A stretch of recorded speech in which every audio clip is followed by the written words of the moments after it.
I met my partner at the rest home. We were sharing a bathroom and neighbours, and we escaped from that rest home. We That is, just up stakes and just left. I think that's the best story. Oh, much healthier lifestyle.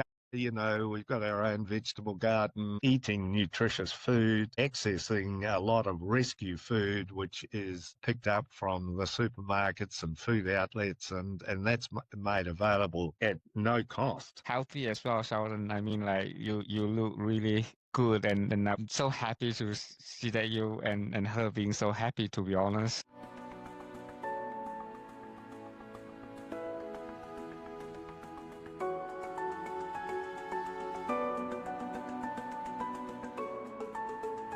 I just want to say thank you so much, Sheldon. Uh, I have known you for a long time. Do you remember how long ago was it? Oh, probably 15 to 20 years ago, I would say. Yeah, about 2006 and 7 when I was still with Mental Health Foundation. Yeah, I wasn't always the best behaved at the Mental Health Foundation. Neither do I. So that's the fun bit. Like, and I also really want to say we kind of lost context a while, and I'm really grateful that I can talk to you again because I think you have done some amazing work even during that time, which is pioneering the Take It From Us radio show. Hmm. Would you like to introduce yourself so people get to know who you are, a bit of your background? I find this actually quite challenging.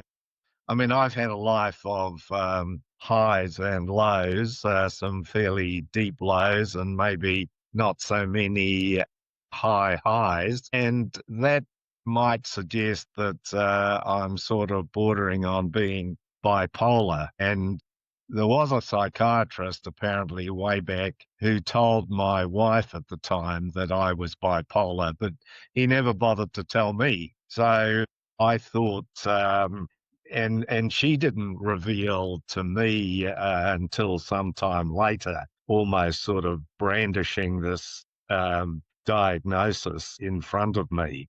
And I was absolutely amazed because I had no hint of that at all. So, I mean, I grew up in a house on Scarborough Hill in Sumner. The steps, there were about 100 steps up to the property I lived in with my parents, and it was almost like straight up the cliff. Wow. And that had a benefit in that I used to have mates that would try and beat me up the steps, and I guess I'd always I've been walking up them twice, three times a day. So I had a bit of an advantage and used to get up to the house a bit quicker than they did. But there was a downside on these steps in that my mother was seriously mentally unwell, and I had no insights into this at all.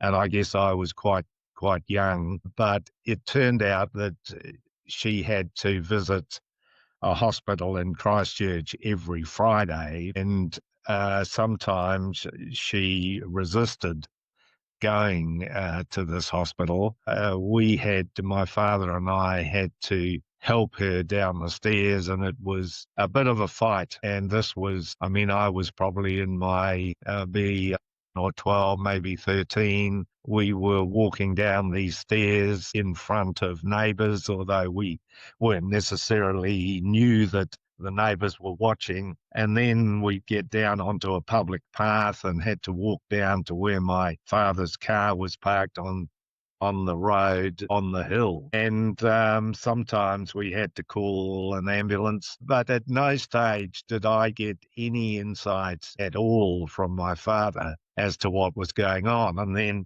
very often my mother wouldn't return, and I would be told that she'd gone into Sunnyside Hospital, which is now Templeton Hospital in Christchurch, and I was kind of required to visit there. And Sunnyside was one of those old-fashioned, a bit like Kingseed, Carrington, horrible places, lines of people, elderly people and not so old, sitting, sort of looking as though they were mesmerized, medicated, And I would walk into this sort of environment, and it was really, really confusing. Yeah. Wow. And I think the only thing that my father said to me was, "Oh, just because your mother has a mental illness, it doesn't mean to say that you will have one." But the confusion about my mother, who was a very sensitive woman, loved gardening, composting,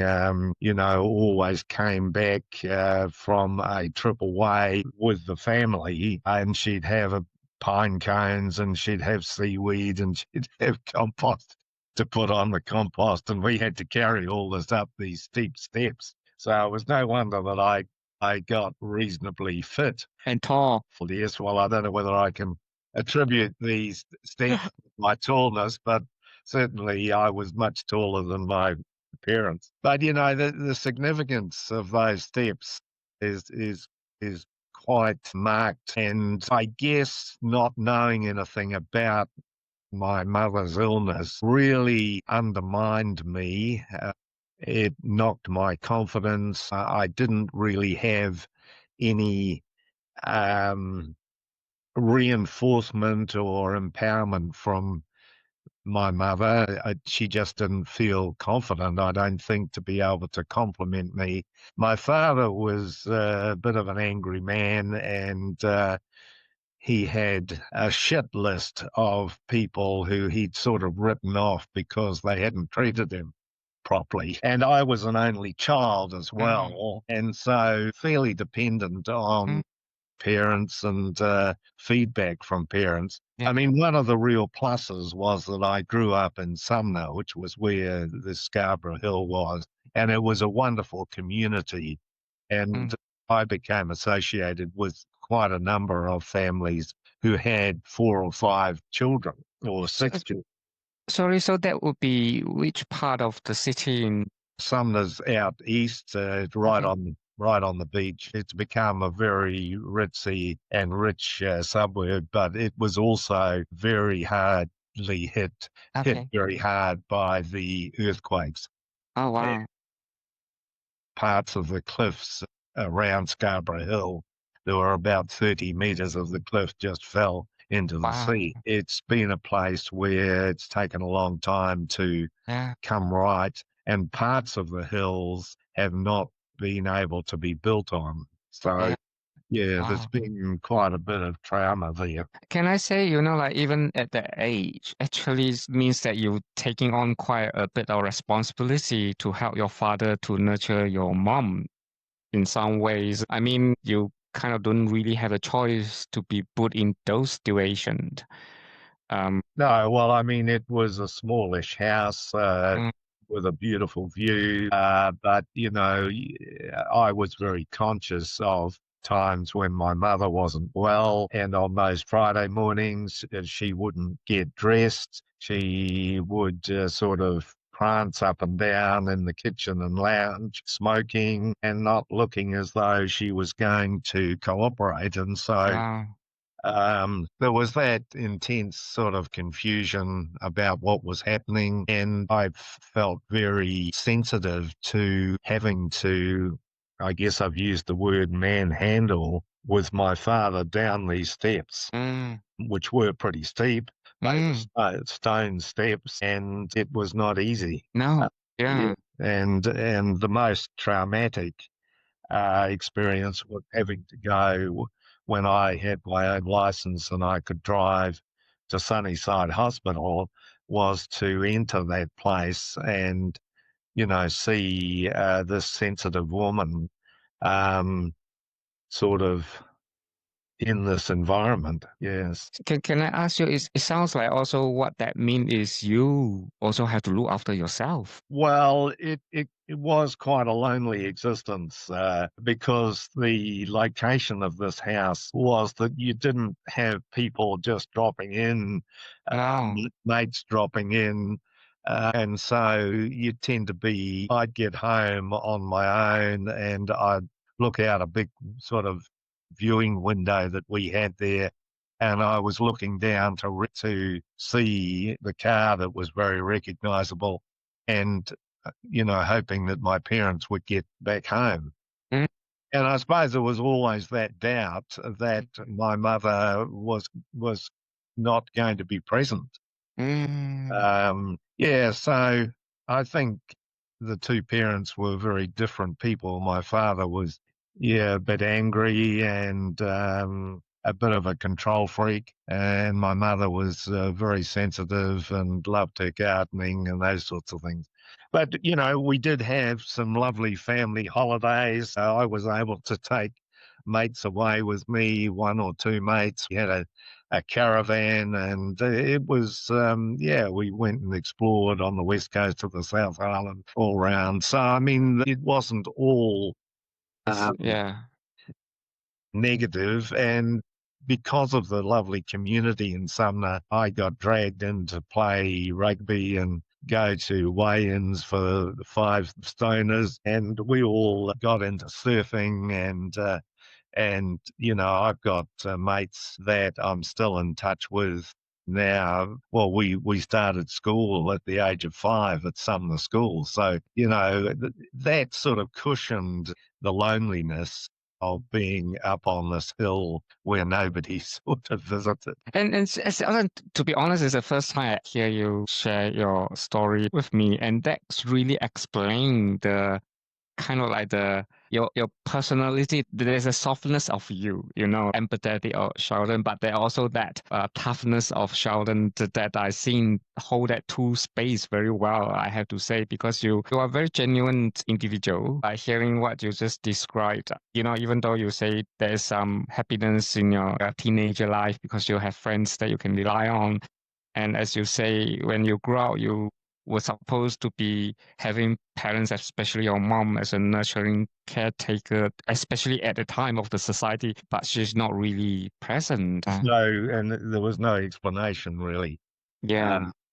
I think my father was sort of reluctant to address the issue. Yes. He was pretty reluctant to address any issues. And I guess he looked at me and he thought, well, he's doing fine, you know, he's tall, Yeah. he's playing sport, he's playing rugby, Yes. he's doing pretty well at school, he's going to university, he's graduating with a postgraduate diploma in journalism, and so I think that he almost felt a bit envious because he grew up in England and came out before the Second World War, and he was treated very, very badly in New Zealand as a conscientious objector. And he always felt, I think, pretty sore about that. Especially at the time, mental health is not talked about, and no one will even understand what it is to be able to excel. Like they're doing so well academically, and being in the journalism is not easy field too. It's hard to get into. You have to be bloody good to get into the degree. Yeah, and graduate from it.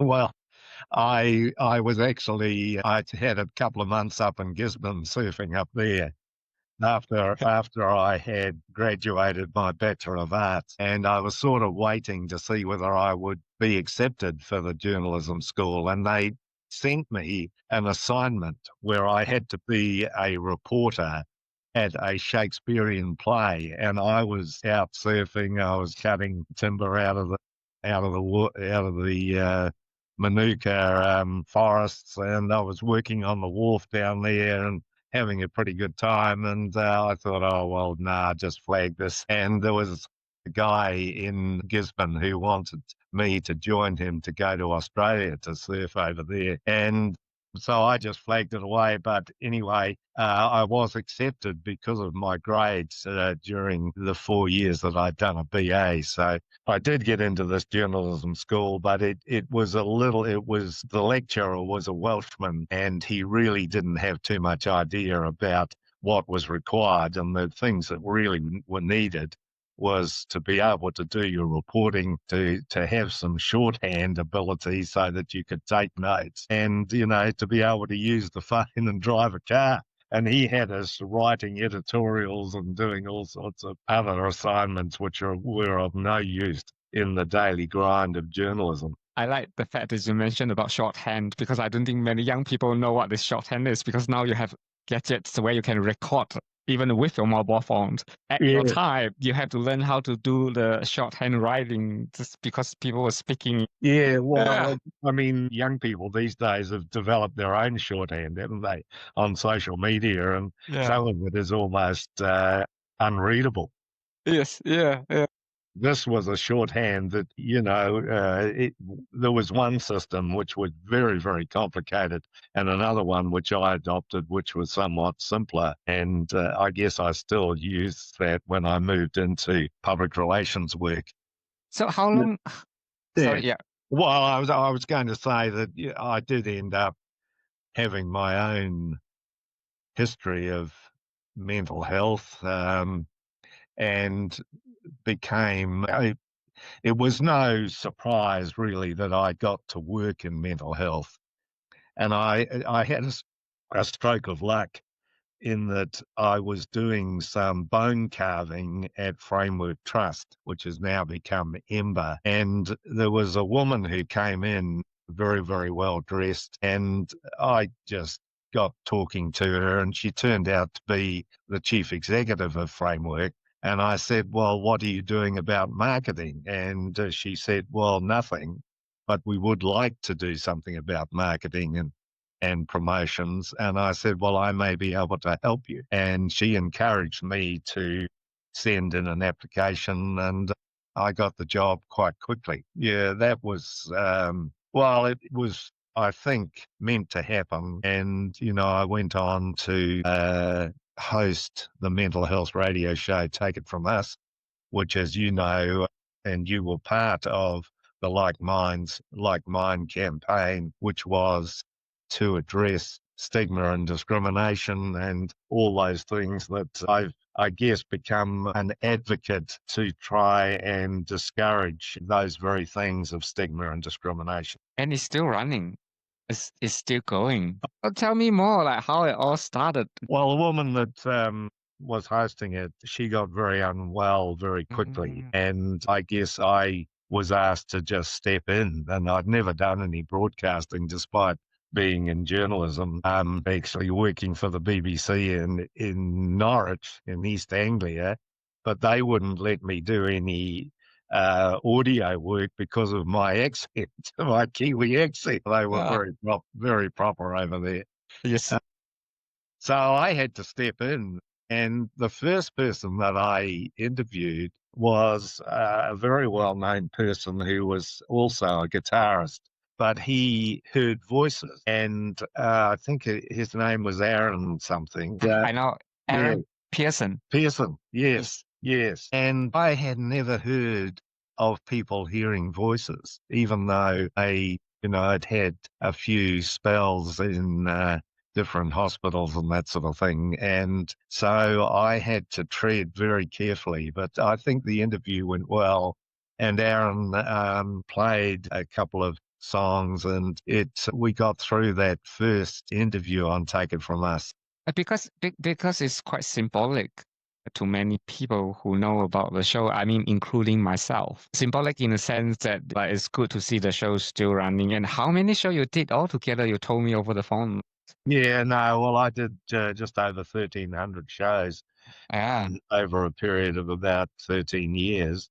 yeah. And we won a couple of New Zealand radio awards. And I think we had in the Planet FM awards every year, we had 9 consecutive awards that we won.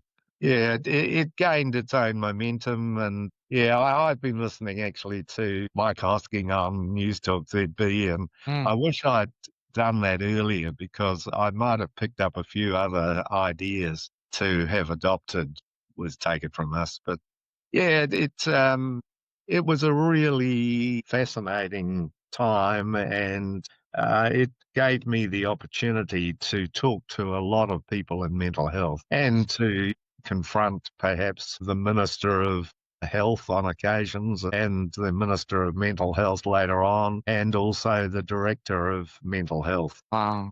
Yeah. And to be honest, it's significant. It was really significant because at the time there's no radio show were able to talk to people who experience mental health issues. And so that was a big thing as people can share their background story and also how they were treated and put the human elements into individual experience instead of just the diagnosis. Yeah, well, I think having my own lived experience meant that I could be very empathetic with those people who were going through depression and anxiety, or other mental health issues, loneliness, and I guess poverty as well. So I think it was a value to have that experience. And on top of that, I don't know whether you remember or not, Sheldon, you actually provide training for like minds people, including me, about how to talk to media. You know, like that is how I learned how to talk to media. Yeah, well, I did speak at Like Minds conferences, I think, to do with dealing with the media, and it's fraught with all sorts of challenges. I think dealing with the media, and some people are a bit, they're challenged by it, but they also don't quite understand that there's got to be a mutual respect between the media and the people like mental health people who are trying to get their point across. Because it's especially during that time as a Like Minds project worker, we do deal with media. You teach, be mindful about what to answer, what not to say, and prepare us to be able to share our narrative that is empowered to us, but not being taken out of context. I still use it when I have the chance to talk to media, so that was really impactful. Well, you're working in a sort of media role right here and now, and I think you're a very good facilitator. But I want to go back to you started with how when you were being diagnosed, but yet you're not being fully disclosed about what you're experiencing. And that's through your first wife, and why it wasn't being shared about. Well, I don't believe that I demonstrated the sorts of bipolar symptoms. I agree. And I think that the lows, I was always very fearful if I thought that I was going down into a dark hole Yeah. again, probably caused the entry into the dark hole, because of my fear of hoping that nothing was going to happen. Mm. So the downs were probably as dark as most people would experience, and they did cause me to have to go into hospital. The highs weren't anywhere. I don't think they were like I hear people talking about bipolar highs. They're up all night, they're partying, they're spending money that they don't have, they're doing, Yes. Yeah. pretty extreme things, and I'm too conservative to do any of those things. I'm surprised just now when you mentioned it because that's not how I see it too. Because you like what you say, I also have friends who have bipolar, and usually the high is to a point where they experience a very different persona where they, like doing things that are a bit outrageous to a detriment of their later on how they had to unpack all that. And I know, yeah, so I know where you're coming from as well.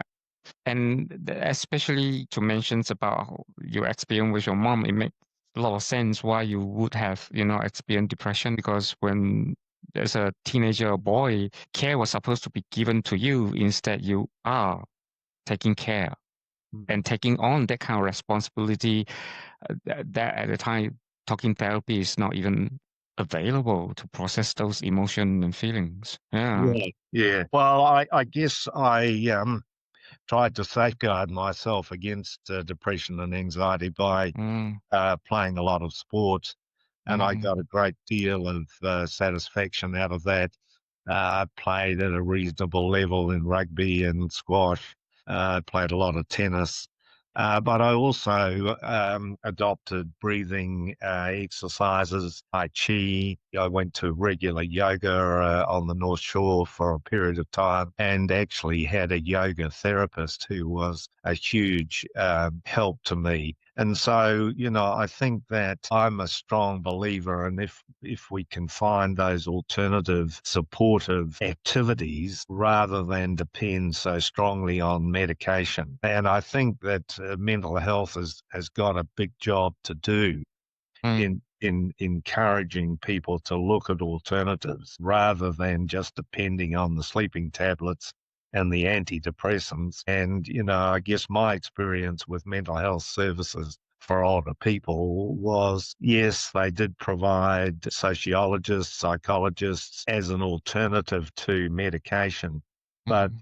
when the rubber hit the road and there was no improvement, it was an increase in medication that was always recommended. I'm so with you on that because the same thing, like I have to do so much more things to keep my own mental health intact. It's not just medication. I took medication as well. And that only has such a small impact on my overall mental health. And when I even go to GP, the only thing they can do is just up my medication. This is nothing else for me. And would you like to share a little bit about your life in Waiheke Island? I mean, like that catch up just last week, and I thought what you're doing is just incredible because it is really like what you talk about the holistic of community connections and also how to cultivate the sense of self, even at your golden age. Can I say that? Yes. Well, I mean, I need to go back to mental health services for older people, and they were helpful, and they were gave me quite a lot of time. But as an alternative to hospital, they suggested going to a rest home. And it became quite clear to me that while they were making these recommendations, I don't think they'd ever visited these rest homes. And so I was taken by a friend to a couple. One was absolutely hideous. The second one had a lovely exterior appearance, lovely gardens and that sort of thing. And I opted to go there. It was a pretty horrific experience in the end. I had also been diagnosed with prostate cancer when I first went in there. So I was walking from the Mount Eden rest home to what was, it's now Alivia. It was Mm. Mercy Hospital where I was getting radiation, and I had to have 20 consecutive radiation treatments for this prostate cancer. And on one occasion, I returned to my room to find that there was a builder in the middle of the room building a closet, and he had cut a huge part of the wall out, which left an open hole into a staff toilet. Oh my God. Uh, and I'd come back from radiation hoping that I could get beat up, and this was the reality. And when I confronted the owner and manager, she just didn't want to know. Um, Triple, yeah. yeah, so, there were many things in terms of the food, the lack of nutritional value, the lack of any alternative healthy foods. You had to supplement, healthy food at your own cost. And the cost was $1,500 a week for me because, Lots. I had sufficient income to not qualify for any government assistance. So, at $1,500 a week, $3,000 a fortnight, it wasn't particularly caring or nutritious. And, the lack of formal exercise, it was just appalling. That is about $200 per day. It's a Right. lot.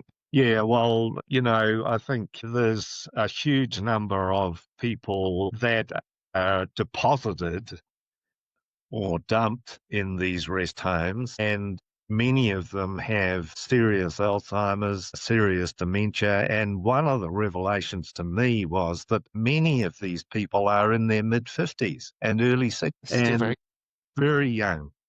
And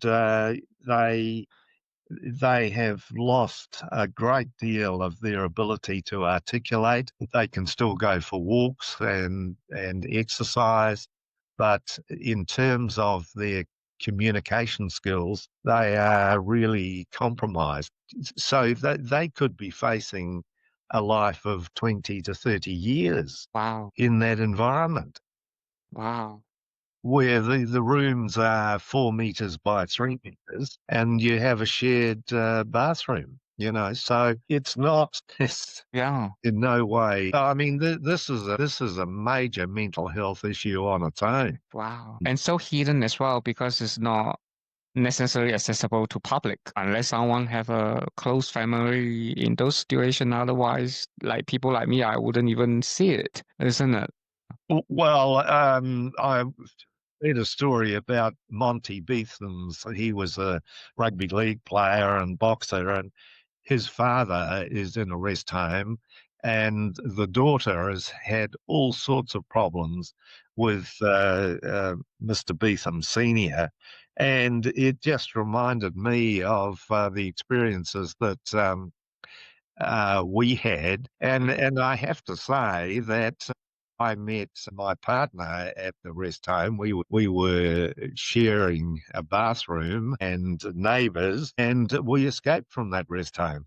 We That is just it. up stakes and just left. I think that's the best story. Oh, much healthier lifestyle. We've got our own vegetable garden, eating nutritious food, accessing a lot of rescue food, which is picked up from the supermarkets and food outlets, and that's made available uh, at no cost. Healthy as well, Sheldon. I mean, like you look really good, and I'm so happy to see that you and her being so happy. To be honest, Right. Yeah. Well, it was a risky escape, if you like, but I think it's worked out very well. what you're saying is this: those places are not really good for human conditions, and also the other thing is there's no quality of life because they were just confined in places where they are looked after, but yet there's no such a thing as like compared to what you have now to what you have then is such a mild difference, isn't it? Yeah, a huge difference. And also, the staff are immigrants who speak very little English, Mm, and they're not really able to respond to any emergencies, and they're not even able to respond to the need for care. And that they're actually unable to even take blood pressures. And as a result of doing it inefficiently and not accurately, you get blood pressure counts that worry the hell out of people yeah. because Yes. they're not doing it properly. And so you get, it's 170 over 98. And I mean, that's a Yeah. very good way to take you down because you're worried about Yes. your blood pressure. Yeah. Yeah. Wow. So, would you like to share? I mean, like, because now you're able to not just live in the space you enjoy, but also contribute quite significantly to the community itself. Like, yeah. Well, yeah, I mean, we have two or three friends that we've met, some with disabilities, and we're looking out for them. It's a really great caring community. But on the other hand, there are, I think, a lot of people who are very close to homelessness. There is a shortage of, social housing on this island. Mm, A lot of the accommodation is taken up by Airbnb, and the rich people are really not all that evident. You see them with yes. their Range Rovers and their Defender Land Rovers and that sort of thing, but they're just passing through Onirā, and then they disappear. Mm, So I think there's a lot of need on Waiheke, mm, and there's a lot of talk about how the amount of rates is about 30 million from this island, and only about 7 of that amount is actually spent on the island. It's 30 that's million. it's a lot of money. Well, there's about 9,000 people living here. Yeah. I guess some of the richer people are paying Yes. very large rates bills on large properties. and lots of land. So, they say the rates take is 30 million and only seven of it. Yeah, there's a shocker there, isn't it? Even without knowing knew how council is spending money on anyway. So another issue. Exactly. I don't think we want to go down that track. What would you say to the younger Sheldon if there's a chance? Well, we went to a stress toolkit actually quite early on and after our arrival here. And we were given a little saying, which is just focus on your left arm or your right arm and just say that it is comfortably heavy. And I do this at night time and it puts me back to sleep. And, I'm no longer on any sleep medication, which is just such a benefit. And using this little saying has been. How do you do it? Well, I just, my left arm is comfortably heavy. Yeah. And just repeat it. My left arm is comfortably heavy. Yes. And it is very, very effective. Yeah. It's easily better than deep breathing or counting the breath and that sort of thing. Just quietly say, my left arm or my right arm is comfortably heavy. And inevitably, I will go back to sleep. Oh, that is such a good tips because I know a lot of people have problems sleeping at night. I'm very fortunate. I never have, like the haze and that's it. But I know people who struggle with sleeping problems to really appreciate tips too. Yeah, take that one away. And is there any questions that I haven't asked? If you have a chance, you will ask yourself. No, I think you've been a wonderful facilitator, Ivan. I think you've got potential for facilitating and listening. That's the comment that I would make is that people that work in mental health need to have intense listening skills. And my experience is that unfortunately, there are many people working in mental health that have no idea about listening. And you practice it very, very professionally. And I think it makes all the difference to encouraging people to speak up because they have that compliment. The person is paying a compliment of listening and respecting what they're saying without interrupting. Thank you, Sheldon. You have no idea what this means coming from you. The fact is because you have done so many radio shows and the reason why I take it from us still here till this day was due to your hard work. Otherwise, it wouldn't have been and still flourishing. But I am just very pleased to reconnect with you again and seeing that you're enjoying your life. I always see you like a big teddy bear, like from outside you look very tough and all that. Inside you just, like genuine, caring individual and really want to make a difference. And Waiheke has the potential to be able to look out for others and keep in touch with others and connect. And one of the 5 qualities that the Mental Health Foundation encourages is connecting. Yeah. And for some reason, I believe, I will come back and talk to you again with other topics because I found there's a lot more we can unpack, especially with older person mental health. I think there's something that we really need to talk about as well. Yeah. Well, I guess I've got the cancer challenge as well, and yes, the melanoma, which has caught up with me as a result of spending so much time surfing and playing tennis and playing. But I've been very lucky in that I have been granted by Pharmac a wonder drug for addressing melanoma. I'm very pleased to hear it as well because you're looking very healthy. Now I don't know, of course, the full extent of it, but I'm just really pleased to see that you enjoy your life because I know from what you share, and also from like knowing you, the whole journey has not been easy. You are a real testimony of resilience and Well, I wrote down here, there's no gains without pain. There's no gain without pain. And, I think that we can mature from the pain that we experience. Yeah, I'm probably just probably a good time to end on that I note. agree. Yeah. Thank Yeah, thank you thank, so much, Sheldon. yeah. Thank you.